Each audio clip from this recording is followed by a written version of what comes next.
summer exam board last week. Right. So we're kind of at the end of the year already. Okay. But yeah, still lots to do. It's amazing how how the time seems to get filled up, and Right. uh, Yeah. yeah, So basically our two systems are quite similar, yeah. The timing and we're everything. just finishing. Yeah, Yeah. yeah, yeah. And how long will the students have as a summer break? Do they come back in September? August, September, I think it is, yes. Right. So Yeah. yeah, maybe a little earlier than us because we're sort of late September, really. Mm, yeah. Okay.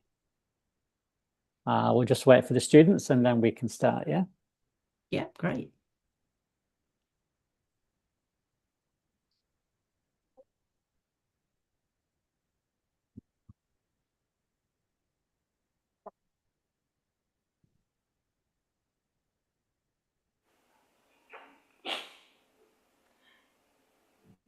Okay, so good afternoon to all of our lovely participants. Welcome to today's UC Global Chat session. Today's topic is about sustainability in film and television production. The view of from Liverpool, the first United Nations accelerator city for climate change.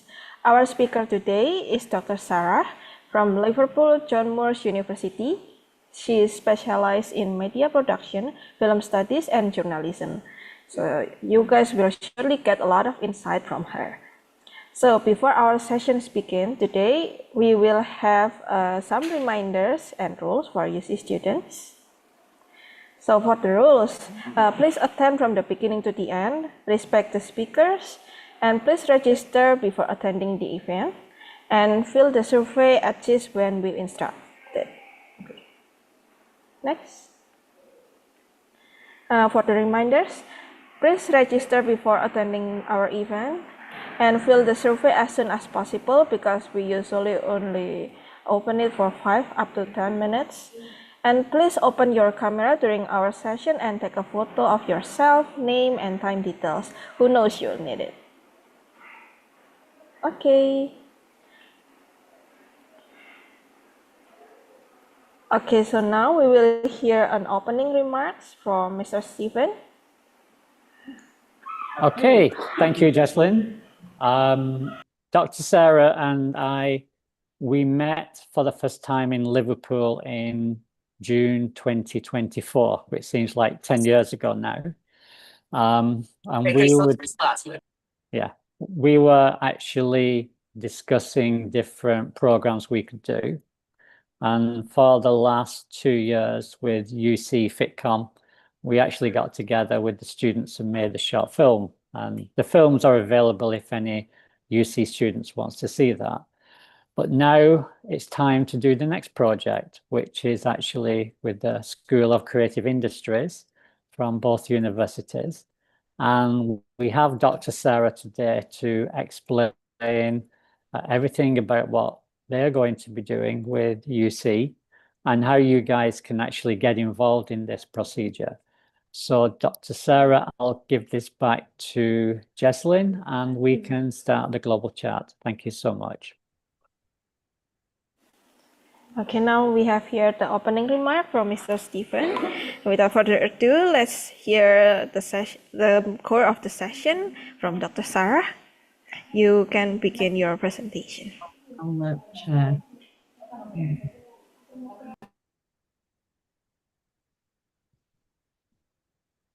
Okay, can you all see my screen? Yes. Yeah. Hang on a minute, let me just put it full screen. Okay, so you can see my screen, yeah? Yep. Okay, one thing I've just noticed is that I can't really see the chat. So Jocelyn, you might have to help me a little bit because if I ask some questions and ask people to put things in the chat, maybe you could just give me a few examples from the chat when the time comes. Sure. Yeah.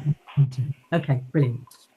Okay, so yeah, so I'm going to talk a little bit then about sustainability in film and television production. We're going to talk a little bit about what that means, what it is, how it can be worked towards, and Liverpool's sort of pioneering role really in sustainability in film and television in trying to move that industry closer to net zero film production. And so I'll talk a little bit more about that. So Liverpool is the second most filmed in city in the UK. Outside of London. That's partly because it has lots of really fabulous buildings, and you'll see some of that as we go through. And also as well because it has a film office that's been very active there since 1989, working really hard to attract production companies to the city. And in recent years, sustainability has become a really important part of the film and television production industry. And so Liverpool is keeping up with that and trying to make the city into a city that really offers locations that companies know they can come to and work sustainably in. So it's become really important for the city. And between November 2024 and November 2025, Liverpool became the first ever United Nations Accelerator City for climate change.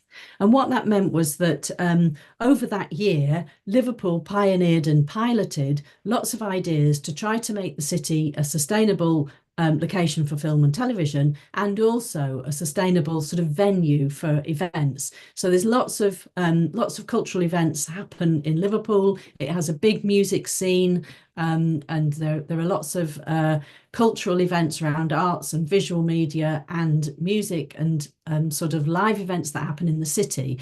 And a lot of visitors come from all over the world to the city for that. And so that year sort of tried to find ways of making that activity more sustainable. Yeah, so that's what I'm going to talk about in this presentation. The complete evaluation of that year hasn't actually taken place yet. It's going to be there's going to be a report released on the 22nd of June, and that will evaluate all of the things that they tried and piloted in that year around sustainability. And the idea is that the baton's then passed to other cities which carry on that work, and so on. So yeah, I'm Dr. Sarah Haynes. I'm from the School of Art and Creative Industries at Liverpool John Moores University. And the subjects that we have within the school, we have film studies, media production, journalism, performance and production. And that's my part of the school that I look after. And then we have graphic design and illustration, fashion, which also includes fashion and communication, fine art and architecture.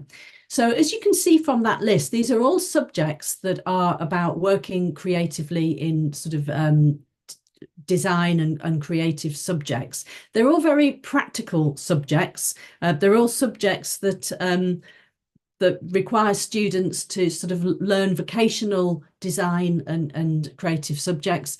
And within all of those subjects, sustainability has become a really important subject, and it's become really important for the employability of our students as well. So when they leave us and they move into industry, because all of our students progress on to work in these fields, when they move into industry, it's really important that they understand about areas like sustainability, well-being, equality and diversity, because they're becoming increasingly important.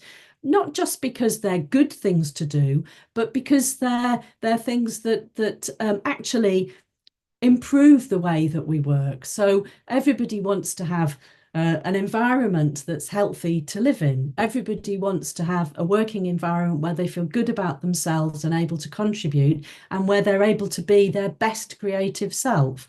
And everybody wants to work in a workplace where everybody's listened to, because that's when you get the best ideas, isn't it? Is when you have ideas that come from all different directions, that people bring their own life experience to. That's when you get the strongest ideas. So there's a real recognition in creative industries that those things are important: sustainability, well-being and equality and diversity. And so today I thought I'd share with you some of my thoughts that I've gathered together over the last couple of years at looking at sustainability for the school, and particularly in relation to film and television. So first of all then, I think it's interesting to ask, what do we mean by sustainability? Could people just put in the chat what sustainability means to you? When I say sustainability, what does it mean? Is it something that you're all aware of? Is it something that you've studied? Or is it something that you think, I've got no idea what she's talking about? So just put something in the chat and let's just see what people think about that.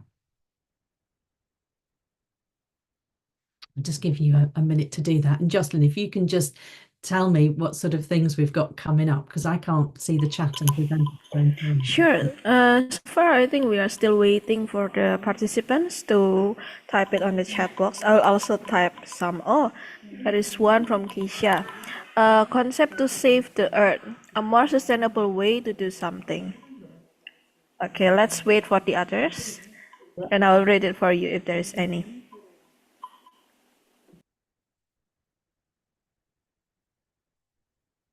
But for me, I think sustainability is like making an ecosystem that basically make it more sustainable, like long lasting. Yeah. Yeah. Oh, something that keeps going.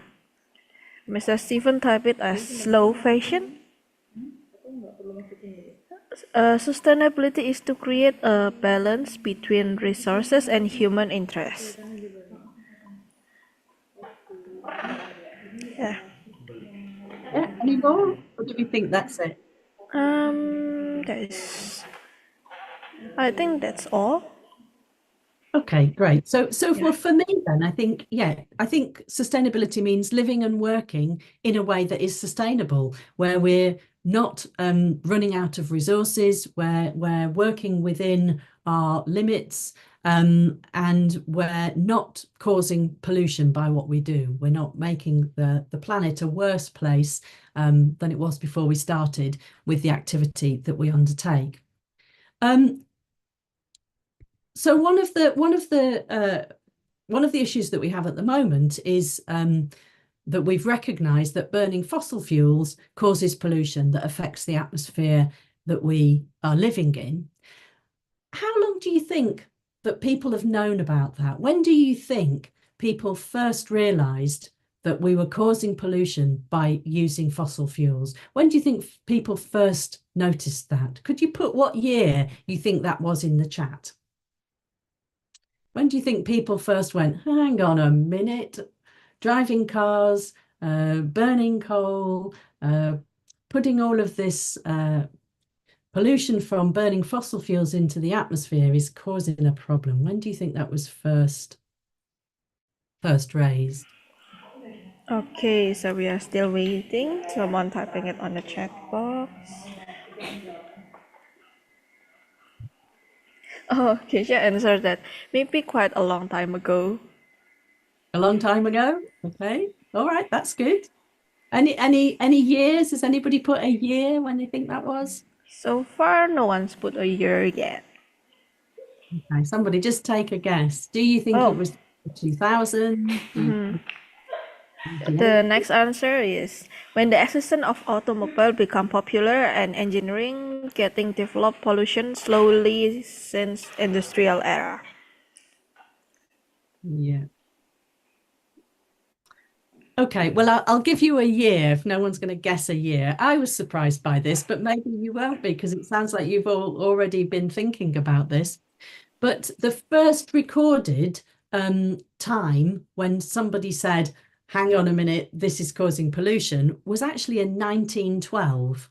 So in 1912, so over 100 years ago, did you all think it was over 100 years ago? I mean, I was amazed by that, I have to be honest.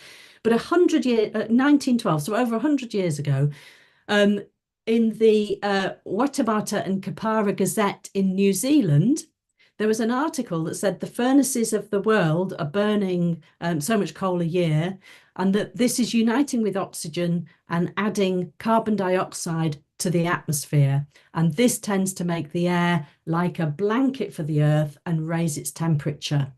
And it says the effect may be considerable in a few centuries. So already then in 1912, it was recognised that what was happening was these carbon dioxide was being made by burning fossil fuels and putting carbon into the atmosphere, which was causing a blanket around the earth, causing the planet to heat up. So we've known about global warming for a really long time.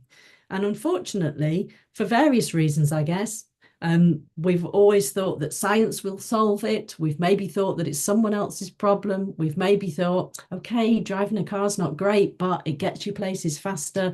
For lots of reasons, we've not really done much about it until fairly recently. And by fairly recently, then, we might think about when we've started to take collective action. So there have been lots of people doing small actions, but it's only become a sort of something that lots of countries have recognised together in more recent years. So I'm sure you've all heard of the COP events. I'm sure people have heard of the COP sort of conferences where people come together and discuss climate change and try to work out collectively how we can work globally to reduce our impact. And so the first COP was in 1995 in Berlin. And COP stands for Conference of the Parties, and it brings together people to talk about what can be done. And the first legally binding agreement that countries signed up to was in Paris in 2015. And that agreement was to keep the temperature rise by the end of the century, so by 2100, to 1.5 degrees above the global temperature of the pre-industrial age.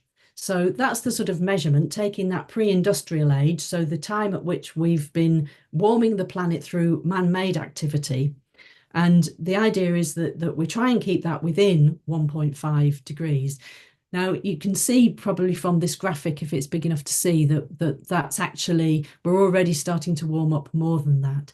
And this website, the Climate Action Tracker, is a website that tracks how countries are doing against their pledges and where we're at in terms of global warming. And I suppose that's the point, really, is that this is a global phenomena, and it's something that we need to tackle globally, and everybody needs to work together. So you can use this this website to see what's happening in your country, and you can use it to see what's happening sort of across the globe in terms of global warming and where we're at in terms of that 1.5 temperature rise. And people are now talking about aiming for a temperature rise of below 2.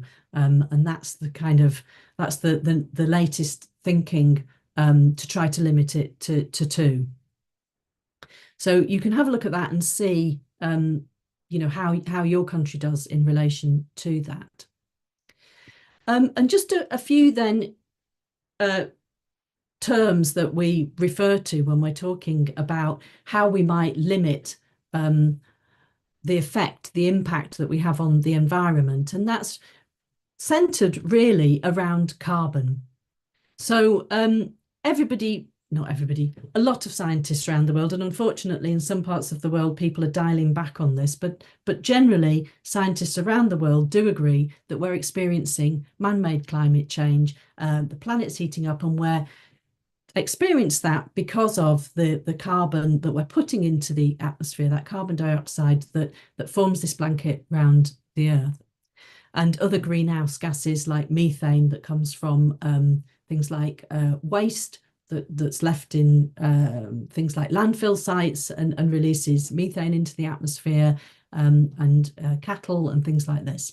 So we have these greenhouse gases that are heating up the planet. And so the idea with thinking about climate change is that we need to reduce that. So we talk about carbon reduction. And in order to understand how much carbon we need to reduce from the activities that we do, we need to think about carbon calculation. And this is probably a term that you're probably familiar with all of these terms, but the idea is that businesses now, and there are lots of ways of doing this, try to calculate the amount of carbon that they put into the atmosphere by the activities that they do.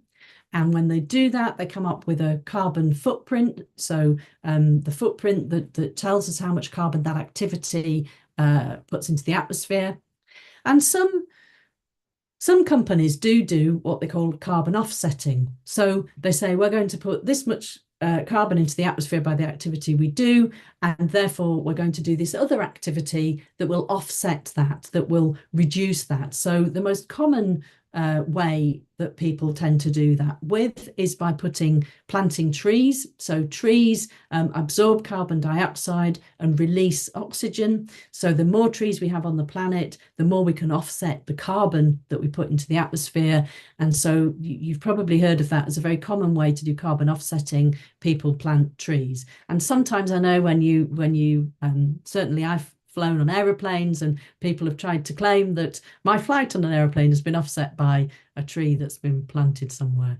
And obviously, the thing with carbon offsetting is that it doesn't really work as simply as that. Trees take a long time to grow, and they take a long time to be in a position to be able to offset the carbon we put into the atmosphere.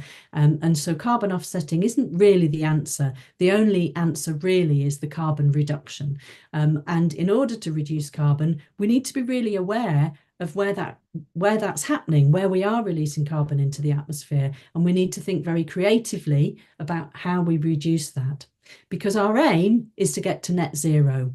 That's the aim. And so the aim of sustainability is to be net zero. So the activity that you do doesn't put any carbon into the atmosphere. It's net zero. There is a zero effect.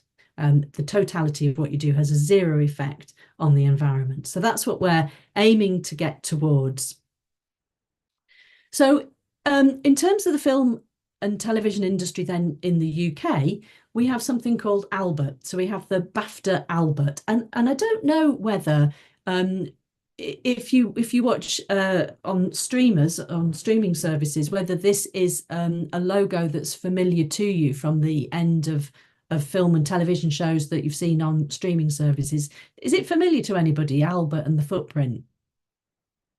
No? No, maybe not. Okay, so in the UK, anything on television in the UK, whether that's our terrestrial television channels or whether it's our streaming services, anything that's been produced in the UK must have the Albert certification. So it's become mandatory for film and television production in the UK. And it's been quite a driver, actually. It has made production companies think about how they reduce the carbon from their activity of making a film or television show. And what Albert does is it started out just as a calculator. So when Albert first began, production companies would use the carbon calculator tool to measure the amount of carbon they were putting into the atmosphere by the production they were doing. So they'd look at, what they were doing in terms of power, in terms of catering, in terms of waste, all of these things. And they'd work out how much carbon they were putting into the atmosphere. And then they would commit to offset that carbon by buying into a carbon offsetting scheme, usually planting trees. So that was the original intention with Albert.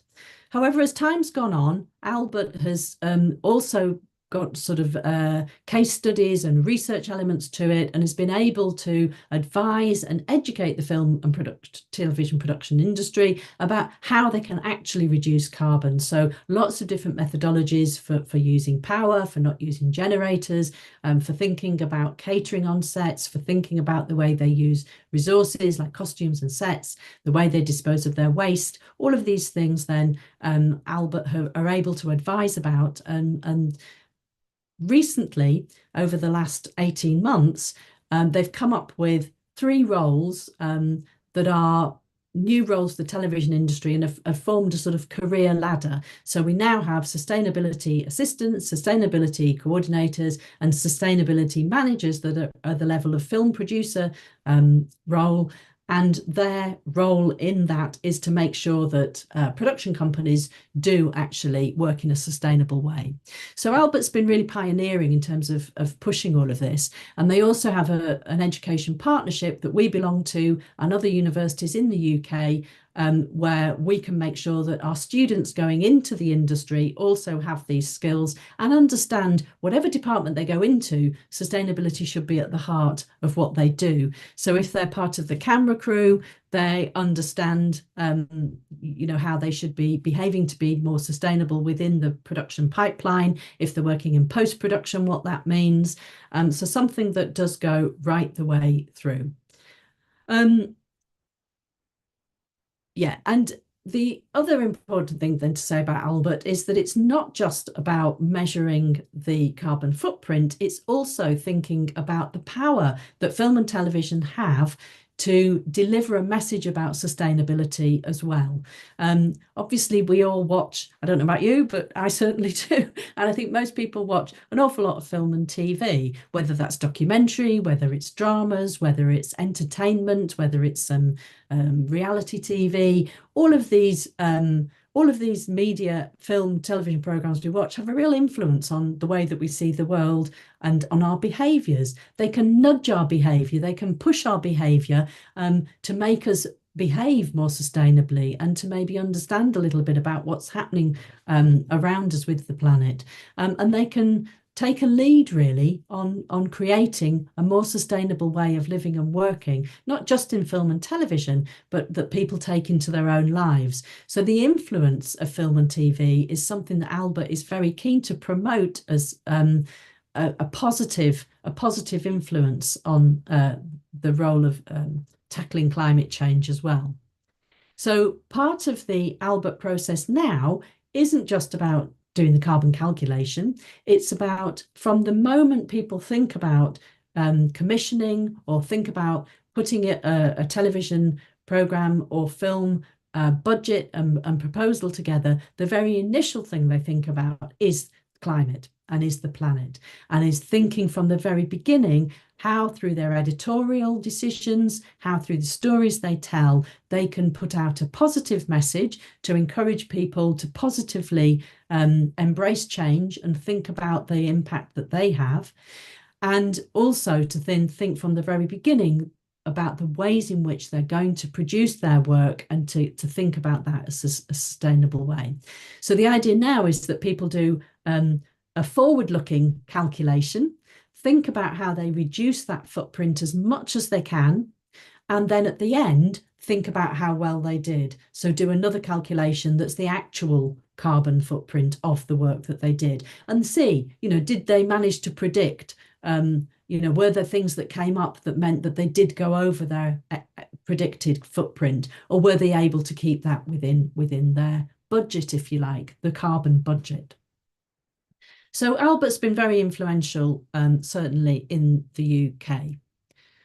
So I've already said a few of these things, and you've maybe already thought about this. You might have even done your own personal carbon footprint. There are tools online where you can go online and do your own personal carbon footprint. The World Wildlife Fund have a personal carbon footprint if any of you haven't done and you're curious to think about your own lives.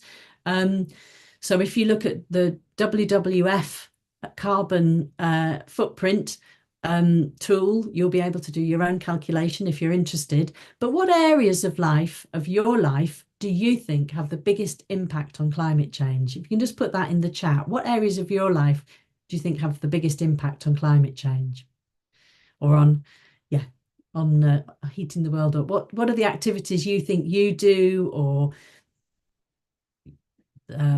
parts of your life? What do you think? Where do you think you have the biggest impact?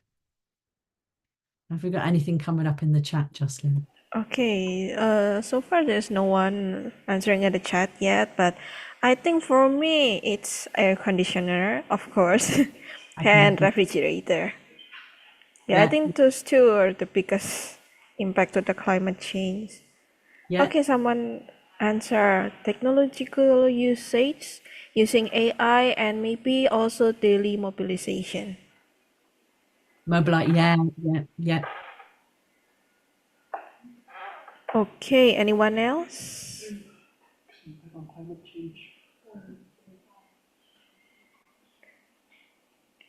I think for mobilization, we can use public transport. I think that really helps for climate change. Yeah. Okay, someone else answering using of plastic.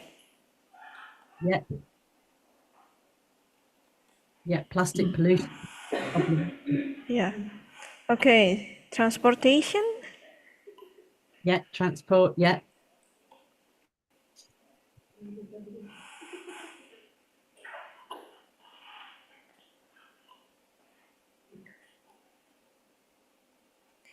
consumption of goods and foods.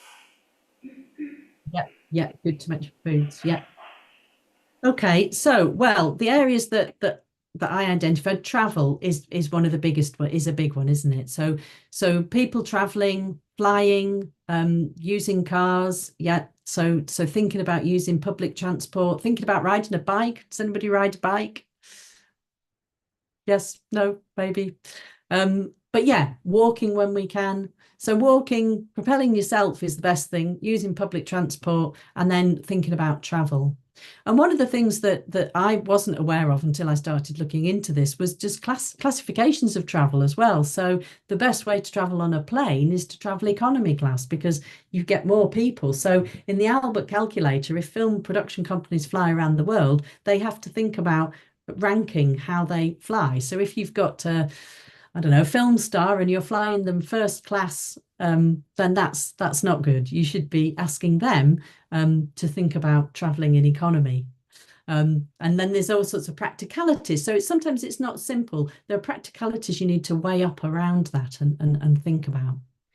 Food is also a real one to look at. So if you do your own personal calculations, you'll see that having a vegan lifestyle is much more environmentally friendly than having a lifestyle that involves eating a lot of meat, especially red meat. So again, it's thinking about how you might balance your diet and your dietary requirements with trying to have a more sustainable lifestyle. So power, electricity, gas, burning fossil fuels, essentially. So power, you might think about in the UK now, people talk a lot about renewable sources. I'm sure that solar is a big source of power in Indonesia. Is that right? You have a lot of solar power these days? Yeah. Yeah, so that's great. That's good. In the UK, solar is more of a challenge for us. As we said, our weather is extremely changeable, but there's a lot of wind farms in the UK as well, and people are looking at alternative ways of producing the kind of power that we need. And so power is a key component of this. And then consumerism. I know that came up, didn't it? People were talking about plastics and people were talking about consumer goods. So consumerism is a really big area. I think we've certainly in the UK, we've got very used to buying what we want when we want, and we don't think about really, if something needs replacing, we just buy another one instead of mending things, instead of making do with things, or instead of buying things. Increasingly, people are starting to buy things secondhand, and that's becoming a much bigger trend in the UK now. This idea of retro, of buying goods secondhand is becoming more popular, and I think that's a good thing, because one of the key issues we've got is waste, and waste causes things like methane, gases like methane, because as things rot down, they release gases. So the least waste we can have, the better. And thinking about creative ways of using waste is another area that's very common these days, with people thinking about what do you do to maybe make use of the methane that's created through waste. So not just throwing things away. There's a great phrase I love, which is, there is no such thing as a way. When you throw something away, I don't know what your phrase for that might be in Indonesia, but in the UK, people say, oh, I'm just going to throw it away. There is no such thing as a way. A way is, people don't think what that means. Where does it go when you throw it away? It goes into a landfill site. It goes into somewhere. So we all need to think about where a way is. Okay, so what activities, areas of film and television production do you think have the biggest impact on the environment? We've talked about our own personal impact, but what do you think, what activities, areas of production have the biggest impact on the environment?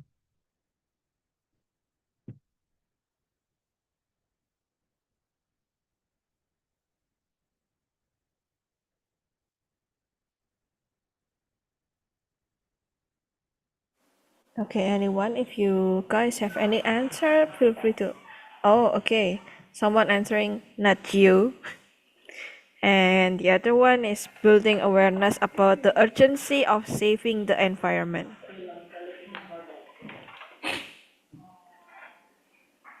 Okay, Okay. anyone else? If you're thinking about areas, like you thought about the areas of your own lives, what sort of activities, areas do you think for film and television production have the biggest impact?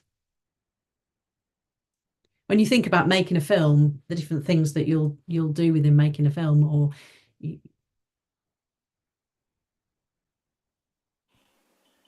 Someone answer entertainment? okay. Okay, I'm just going to give you my answer. Oh, Um, there's more. oh, there's more. Yeah. Do you want me to read it as well? Go on. Yes, yeah. What have you got? Okay, so transportation and travel. Cast or crew commuting, location shoots, paid for equipment. And the other one is activities to make carbon emission. That makes carbon emission. Yes, yes, great. That's exactly it, isn't it? And really, when we think about it, it's the same as our personal carbon footprints. It's the same categories, really. So it's travel of cast and crew, commuting of cast and crew, that's true. And when you think about big film shoots, sometimes you might have hundreds of extras. How do you get all of those to your film location? You might have, yes, artists who do want to fly first class to the location or need their own transport. So people talk now in the film industry about something called the Green Rider. So a lot of stars, actors sign up to what's called the Green Rider, and their agent will say that they're signed up to the Green Rider, which means that they're happy to share cars with other people. So it's not a question of all of your big stars arriving in their separate cars all at a location. They're happy to share cars and all be picked up together. They're happy for those cars to be electric cars, to not necessarily be large cars. They may be happy not to fly first class. They may be happy to use trains where they can. So the Green Riders become really important in terms of thinking about looking after actors, but making actors or actors saying that they understand the need to be sustainable. Food is a big issue on set. So quite often film crews on television and film shoots have catering, and working with caterers to provide sustainable options for food can be really important. So quite often now on shoots, they'll maybe only have red meat occasionally. They'll maybe offer more vegan and vegetarian options. I know that that's a challenge. Talking to people who work in film and television, they say that's a real challenge, and that the crew can really complain about that. And one of the important things about crews on film and television productions is keeping them well fed and happy so that they keep working. They work very long hours, and they need to be well looked after in order to do that. So food can be a real challenge. But there's all sorts of things around food as well. So thinking about, you can imagine that on sets, you get a lot of disposable plates and crockery and things like this. So it's there's a lot of work now in terms of making sure that that's all biodegradable, that people are not using plastic bottles for water and things like this, and that it's as reusable and recyclable as possible in terms of all of the material around that food. Power is a really big thing for productions. So if productions are on location, traditionally they would have used diesel generators, and diesel generators cause a lot of pollution, a lot of air pollution. So in a city like Liverpool, where we have a lot of production companies coming to film in the city, to film the buildings, the streets, the river, they traditionally would bring diesel generators, and there's been a real drive in the city to minimize that and get people to use. So you can use what's called HVO, which is hydrogenated vegetable oils. So instead of burning fossil fuels, people can use waste oil from catering companies, or even sometimes buying in vegetable oils that can be used as an alternative, which don't cause the same air pollution. And then using things like mains power as much as possible. So thinking about if you're in a city, and even if you're filming in the street, is there a mains supply that you can connect to? Because using a mains supply and using infrastructure that already exists is always a lot more sustainable than using things like batteries or using things like generators. Okay, and then materials. So thinking about costumes, thinking about sets that are built, how do those materials, are they recyclable? Are they materials that can have a life afterwards? So can you gift your costumes responsibly to somebody who really does want to use them? Can you use second-hand materials that are not new in the first place? So how do you make sure that the materials that you use in the production are part of a part of a life cycle that doesn't involve them ending up as waste? And then dealing with waste. So you can imagine at the end of a film shoot, you have got set, you've got catering waste, you've got costume waste. There's an awful lot sometimes to get rid of at the end of a shoot. And this can actually present all sorts of problems. So I've talked to some sustainability managers who say that it's really difficult to get all of this right because, so for example, you're filming in one location and you've got all of this waste to get rid of, but you can't get rid of it there in the location. Somebody needs to come and collect it and take it away to a recycling point. Now, if that recycling point is far away, then you might be causing more pollution by transporting the waste from the site to the responsible recycling outfit. There might be a local solution that's nearer that doesn't recycle as big a percent of the waste that you're throwing away. So there's all sorts of things to consider. It's not always straightforward, but that's these new roles I was talking about, the sustainability sort of career pipeline. Those roles are the roles that will have that expertise to work out on balance what's the best way to deal with things like waste and materials. What is the biggest carbon reducing solution to come up with?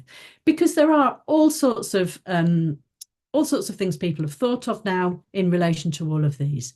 So in terms of power, what can you do whilst filming? So planning your use is one of the most important things. And I think that's the sort of key message really, is that sustainability doesn't just happen.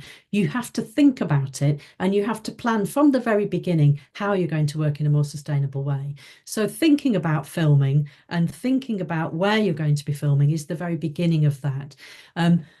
It might influence production companies' decisions in terms of locations that they use by being able to be more sustainable. And so that's a real driver for cities like Liverpool to say, we can offer you a place to be more sustainable.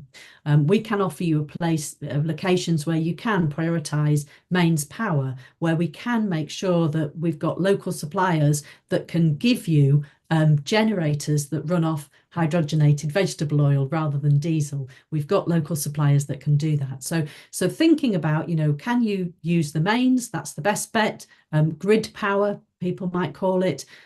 Or can you get hold of generators that are certified HVO, so hydrogenated vegetable oil?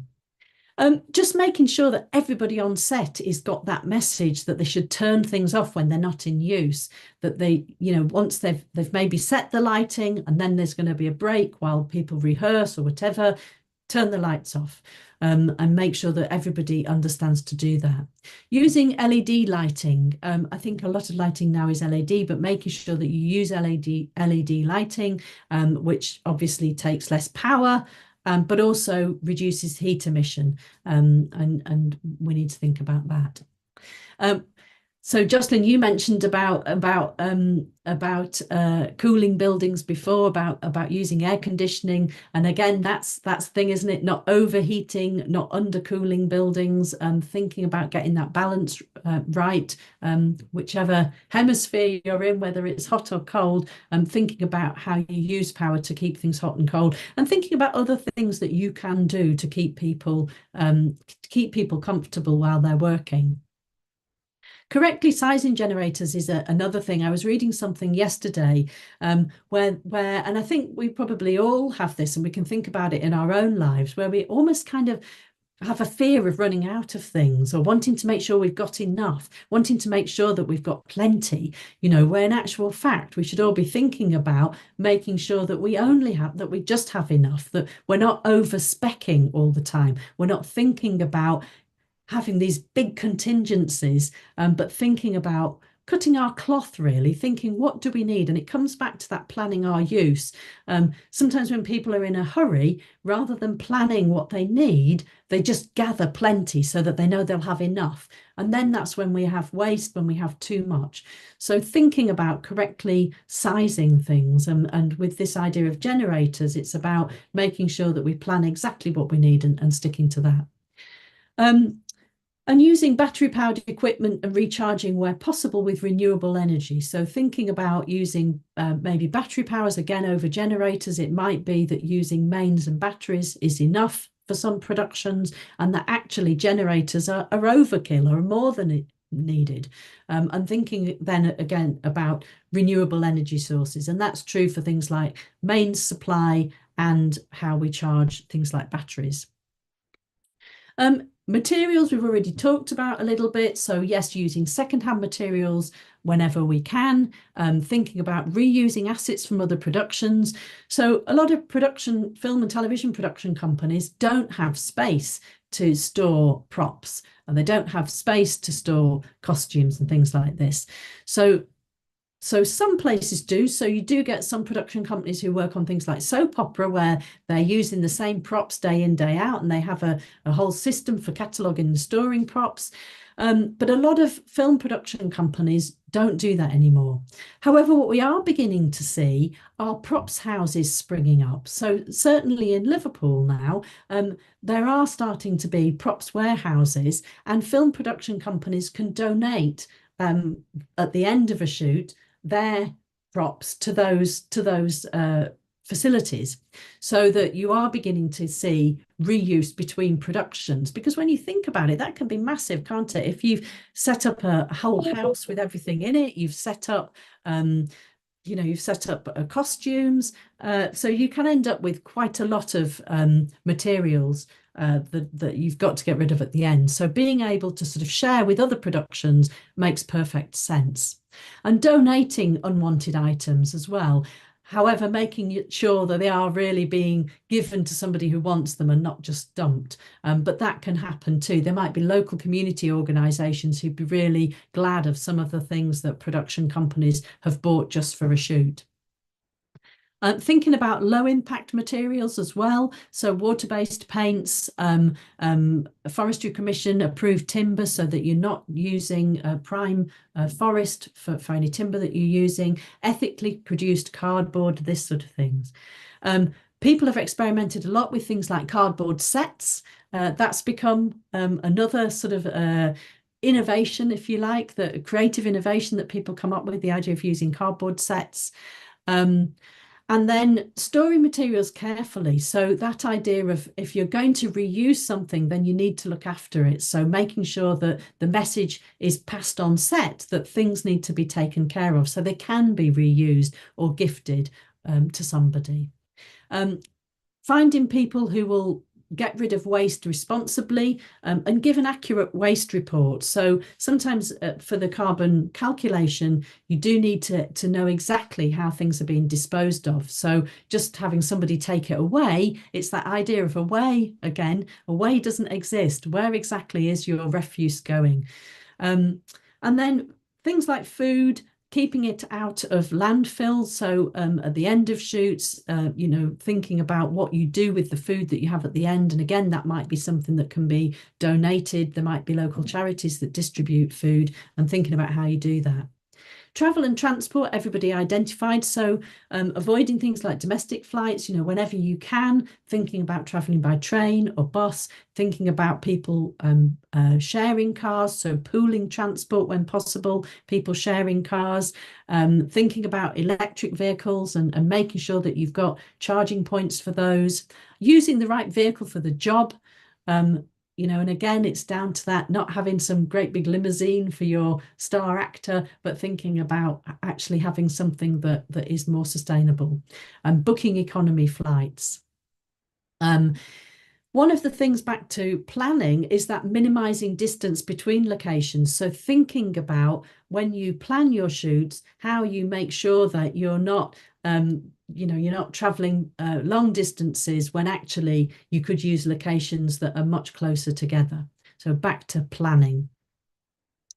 And with locations, yes, thinking about power, thinking about distances, building good recycling habits. So again, getting the cost and crew to think about the way that they dispose of waste so that when it comes to the end, you are able to recycle as much as possible. It hasn't all got jumbled up together and is impossible to sort, and it all ends up in landfill. So thinking about that and making sure that you don't get that contamination between recycling.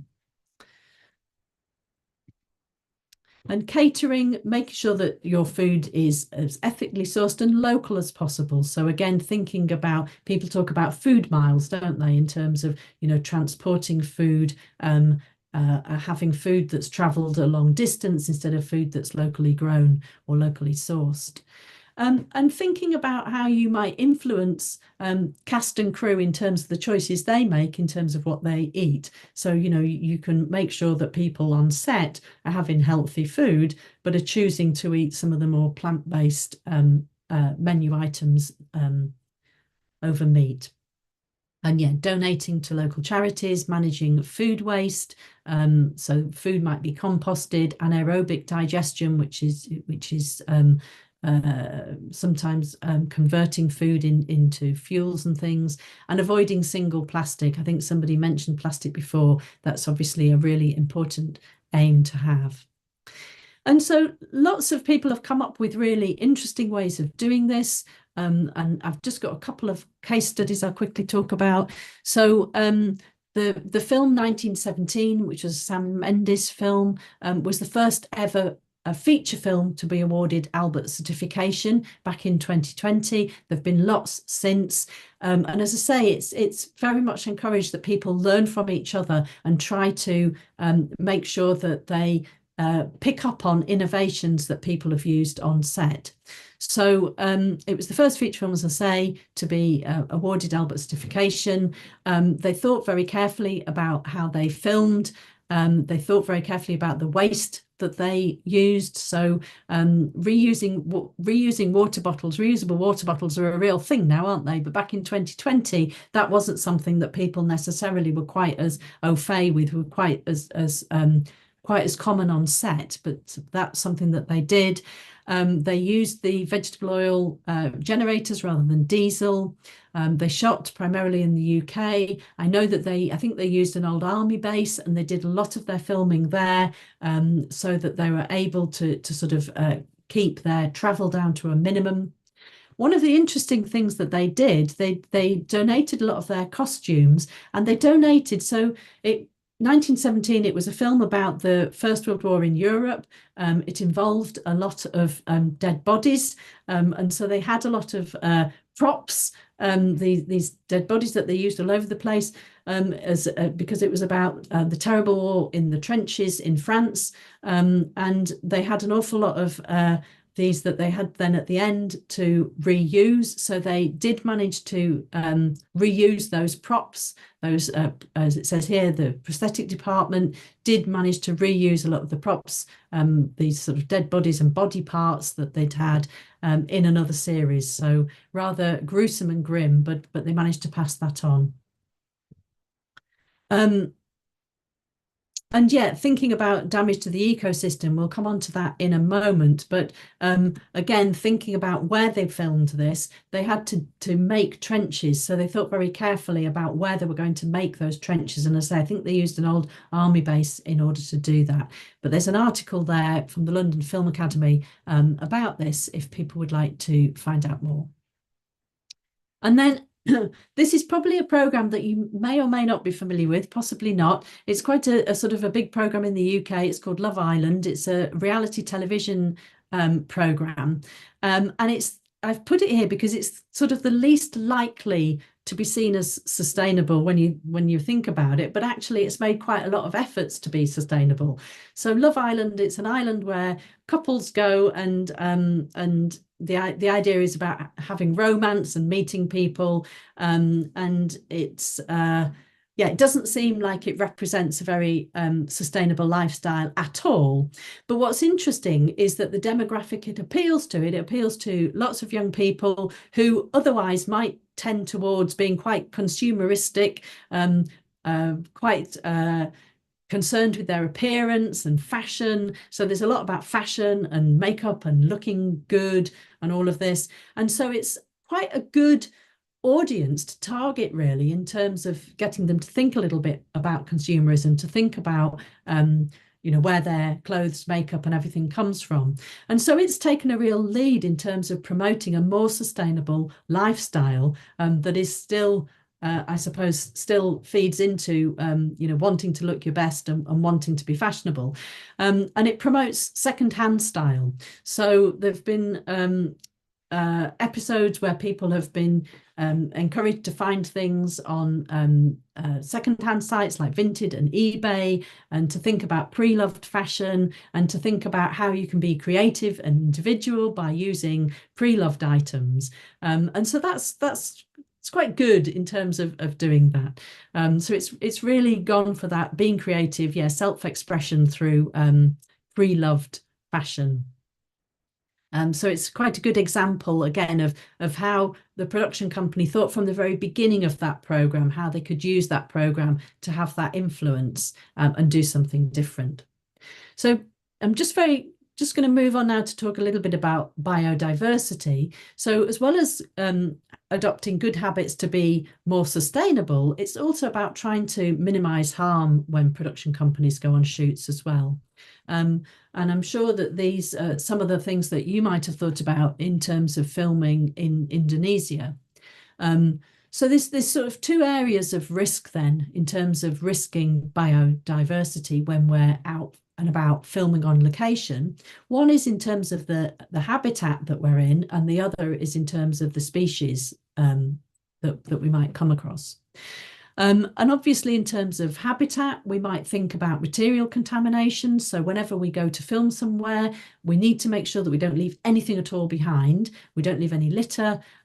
We don't cause any pollution by leaving ingredients behind, by leaving waste behind. You might think about if somebody's painting sets on a location, we need to make sure that none of that paint gets into the local area. We need to make sure that if people are washing brushes or cleaning things, that they're not causing water pollution. We need to think about water usage in some places too, where water might be scarce.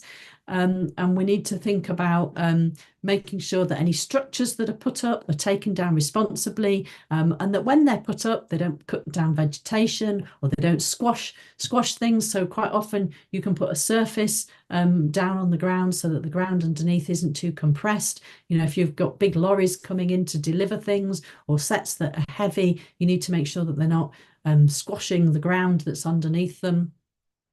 And vehicle damage, you need to make sure that you're not churning up the environment by bringing vehicles into an area. We've got some crossover areas in the middle here. So attracting visitors, that can sometimes be a real issue where you've got a particularly popular film or series is made in a place, and then lots of people want to go and see it.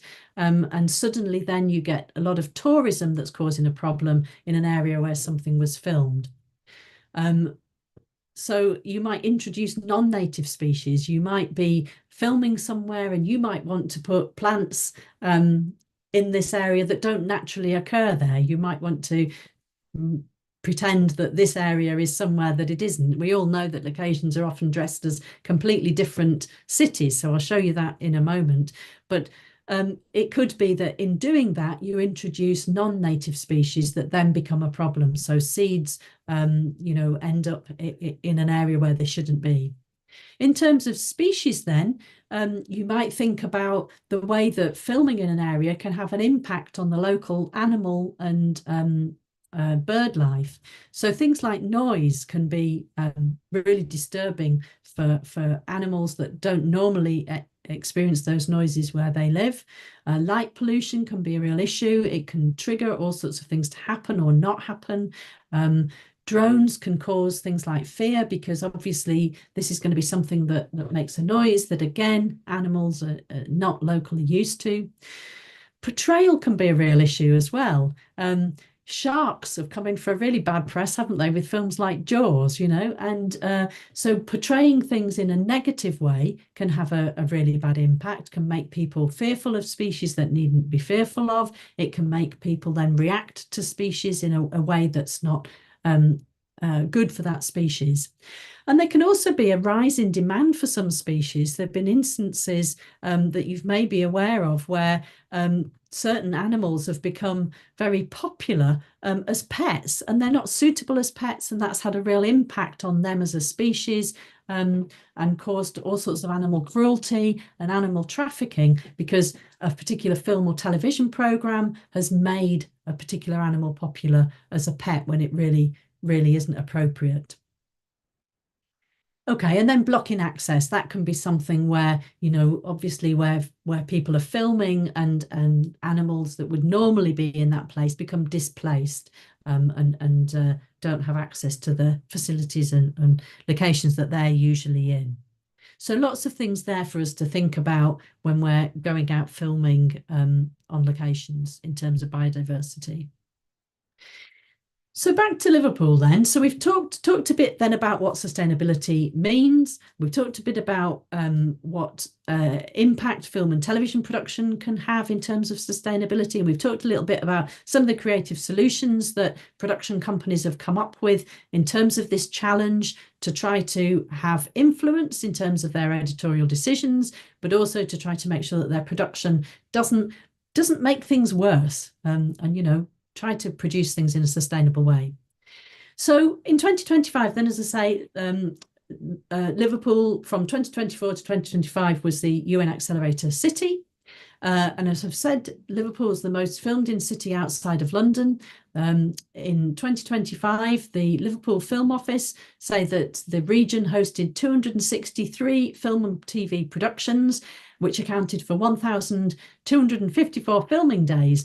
So as you can see from that, it's a big industry for the city, and it has a big impact then on the sort of sustainability of the city. It has a big impact in terms of climate change on the city. It could have a big impact in terms of pollution. So, you know, how can we make sure that our city benefits from these productions, doesn't have any harm from more air pollution? And also, you know, how can we make the city attractive for production companies to come to work in?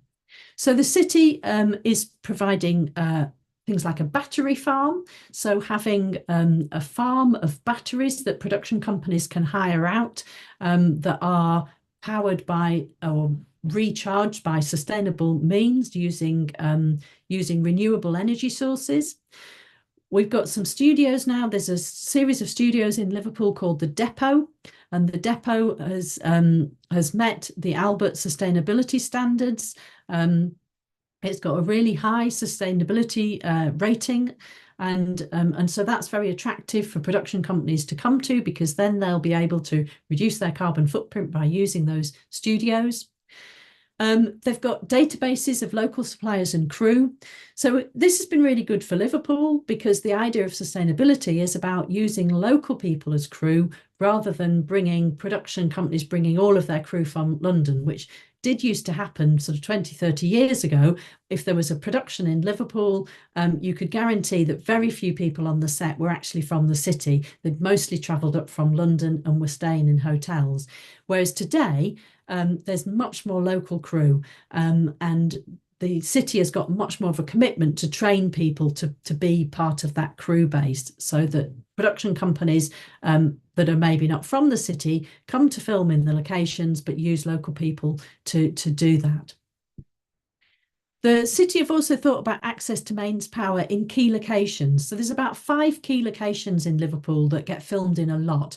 We have a really beautiful Victorian park called Sefton Park, and that's used quite often. So it's used for filming and also has events that happen in the park. So they've thought about how they might supply power to the park.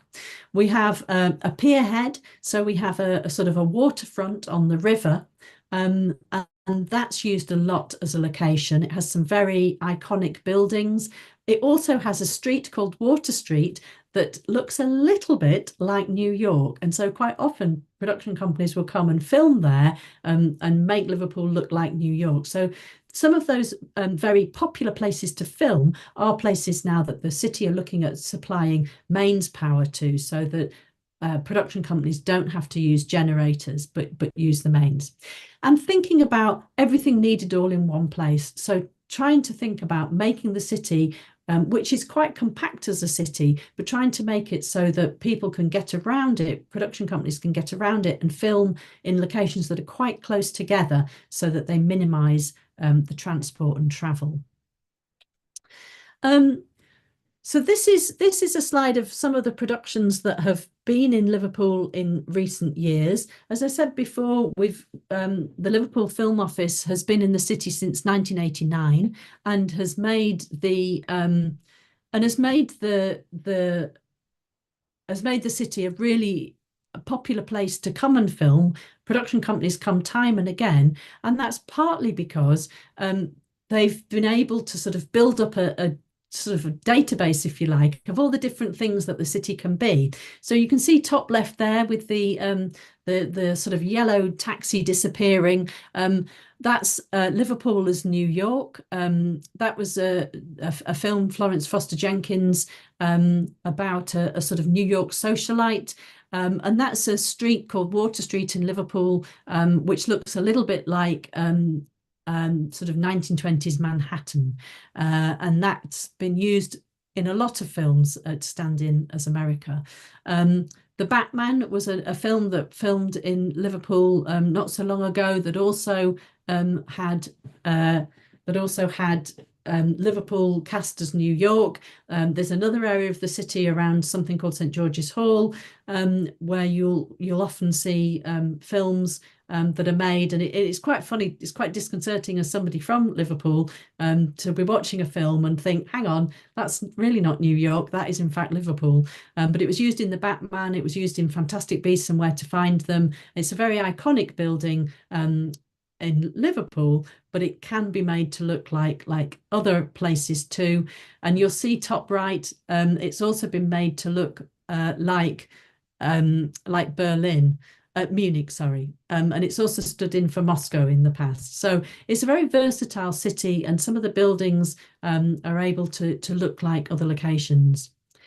There's a great tunnel as well in Liverpool. There's a very long tunnel that goes under the river to the other side of our river to a place called Birkenhead, and that tunnel has been used for lots of productions. Some of the Fast and Furious films. I don't know if that's a franchise people know in Indonesia, but it's a film with lots of car chases, and that's used the tunnel on several of those of that franchise.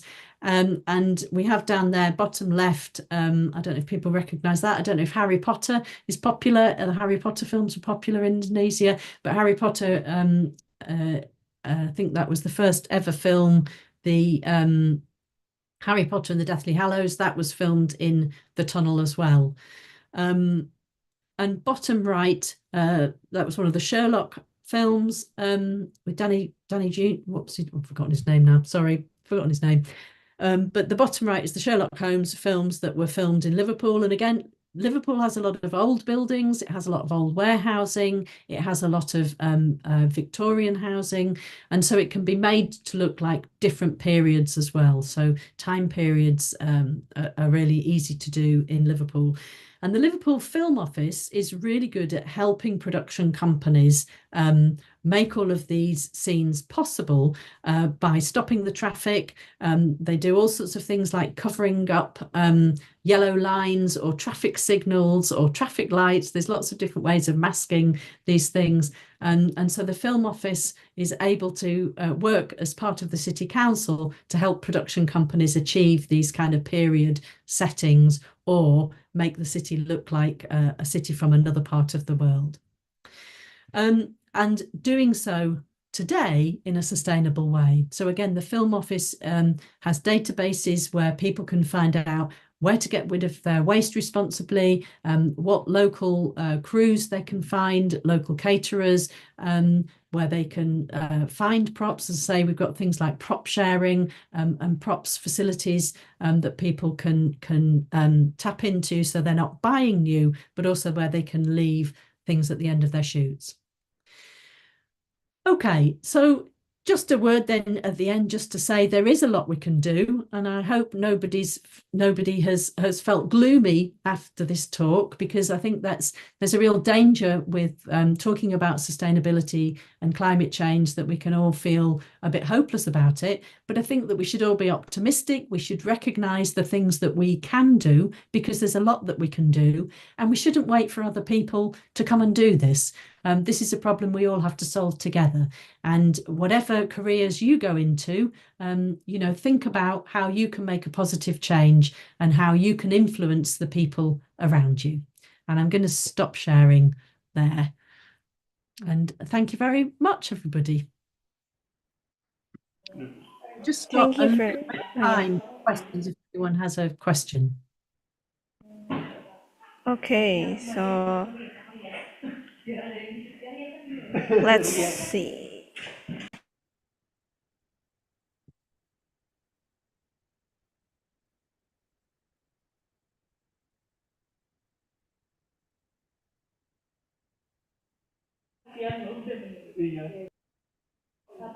Okay, so I think we will open the Q&A session, but I think Dr. Sarah need to leave soon. Is that correct? Yeah, I think we've 15 minutes. Okay. Then maybe 2 or 3 questions for today's session.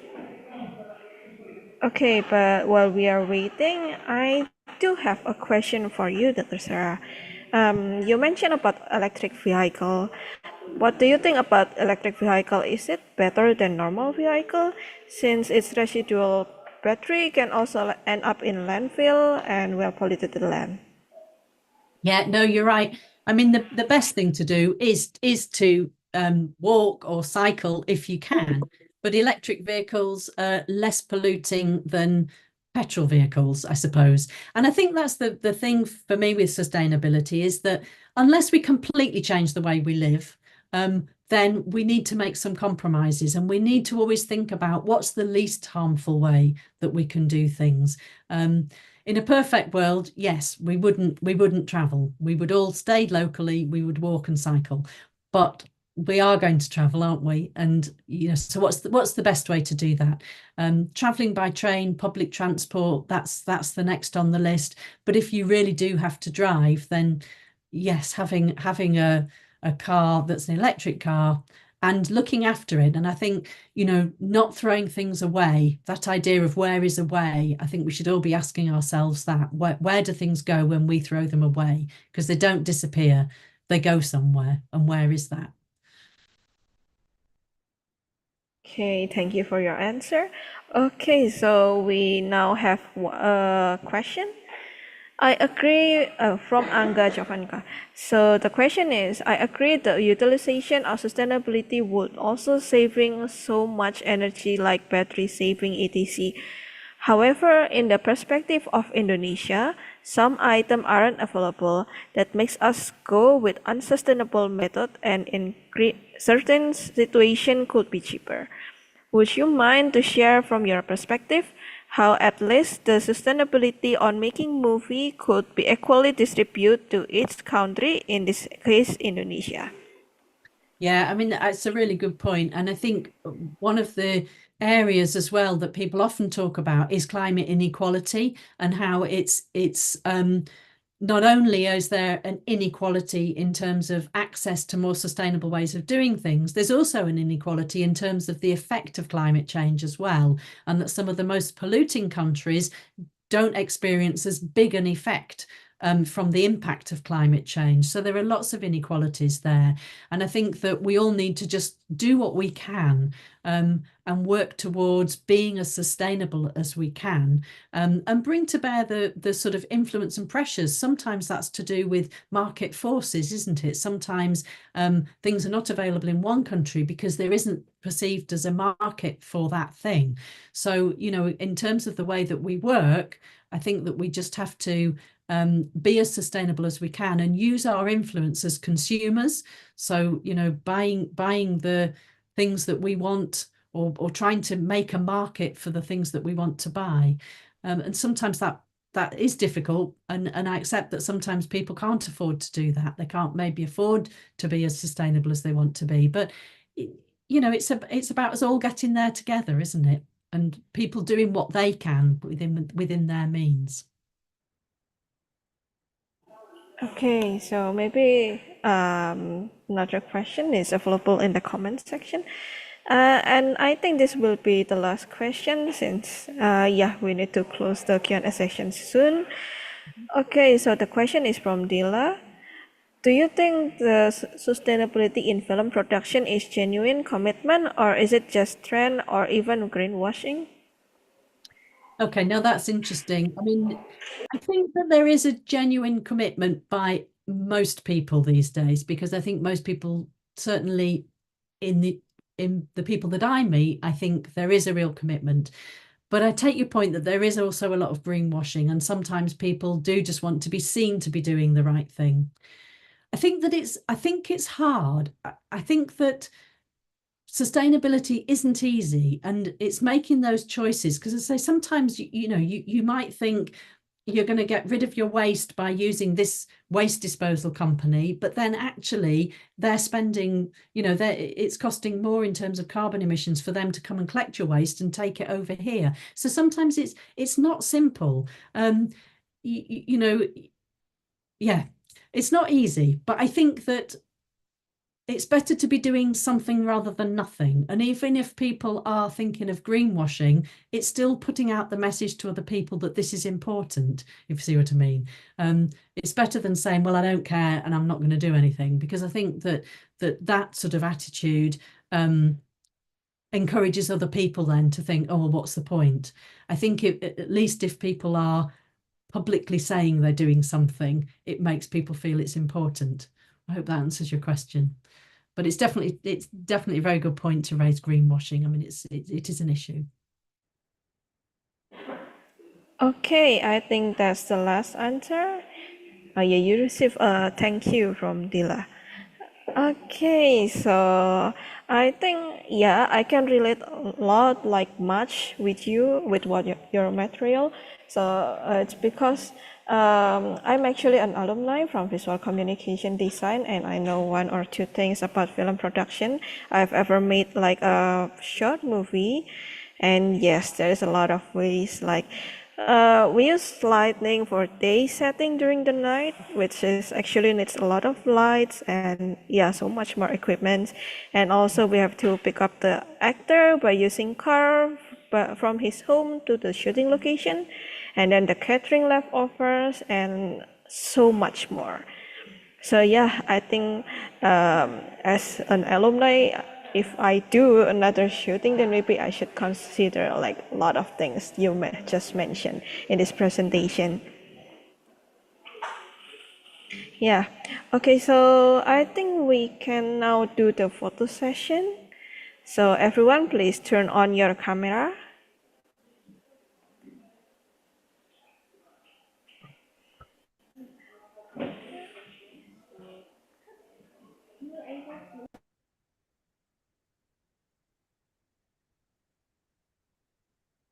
Okay, so the photo session will be led by Keisha.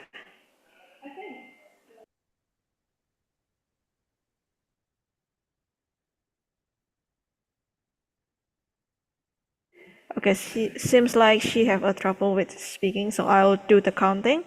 Okay, so for the first slide, let's go. 1, 2, 3. Okay, second slide. 1, 2, 3. And then the third. 1, 2, 3. Okay, it's done. Okay, so before we end today's session, we have some information for our students.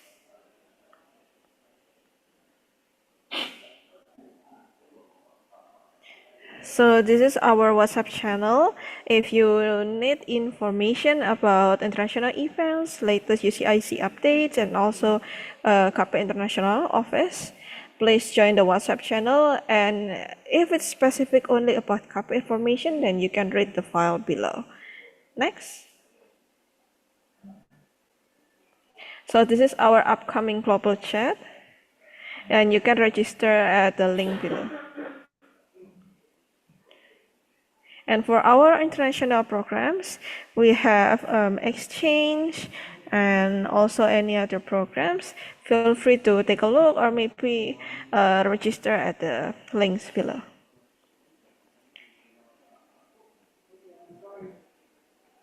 Okay, so I think that's the end of today's session. Thank you so much, Dr. Sarah, and all of our participants. See you again on the next session, and yeah, see you. Thanks, everybody. Goodbye. Thank you, Sarah. Thank you. Bye. Bye. Okay, so the survey is now already open. So for the students, feel free to fill it at GIS, the Ciputra Information System.